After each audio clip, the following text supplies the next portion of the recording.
માનવી તો બોલી શકશે કે મને તરસ લાગી છે, પણ જાનવર અને પશુ પક્ષીઓ બોલી શકે નહીં, જેને લઈને ઉનાળામાં પાણીની વ્યવસ્થા કરવામાં આવે ધાબા ઉપર, ગલીઓમાં અને દુકાનો પર, ધન્ય જગ્યાઓ પર, તો પશુઓની પાણી માટે ભટકવું ના પડે. આજે શુક્રવાર ડભોઈ શહેર અને તાલુકામાં ભઠ્ઠીમાં ફેરવાયું હતું.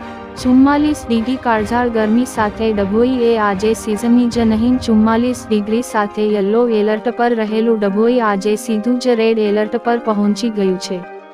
હજુ આવતીકાલ શનિવારથી સતત 3 દિવસ ડભોઈમાં 45 ડિગ્રી ગરમી રહેશે તેવી હવામાન ખાતાની આગાહી છે. આ વર્ષનો ઉનાળો સૌથી વધુ કાળઝાળ રહ્યો છે. માત્ર ગરમી જ નહીં પરંતુ તેની સાથે ઉકળાટ ફેલાતા ડભોઈ વાસીઓ ત્રાહિમામ પોકારી ગયેલા છે. છેલ્લા કેટલાક દિવસોથી ગરમીમાં વધારો નોંધાઈ રહ્યો છે અને સિઝનની ગરમીની ડભોઈમાં 44 ડિગ્રી તાપમાન 2 દાયકાનો ગરમીનો રેકોર્ડ તૂટ્યો. હજુ 3 દિવસ ગરમીનો પારો 44 ડિગ્રી રહેવાની હવામાન ખાતાની આગાહી. આજનો દિવસ સૌથી ગરમ દિવસ રહ્યો છે. આજે લઘુત્તમ તાપમાન 44 ડિગ્રી રહ્યું હતું. પશ્ચિમ દિશામાંથી 11 કિમી પ્રતિ કલાકની સરેરાશ ઝડપે ગરમ પવનો ફૂંકાતા ગરમીની સાથે ભારે ઉકળાટ ફેલાયો હતો.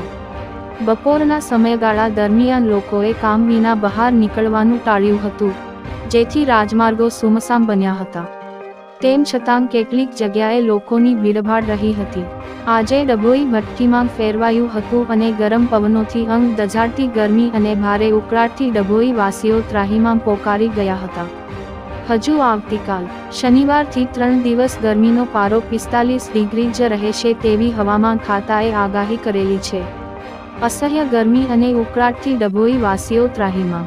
કાળઝાળ ગરમીને કારણે નાગરિકો હીટસ્ટ્રોકનો ભોગ બની રહ્યા છે, ત્યારે તરસ छिपाવવા માટે પ્રાણીઓ પાણીની વ્યવસ્થા સ્વયં કરી રહ્યા હોય તેવું દેખાઈ રહ્યું છે. Reporter Afzal Razak Khatri, GPK news.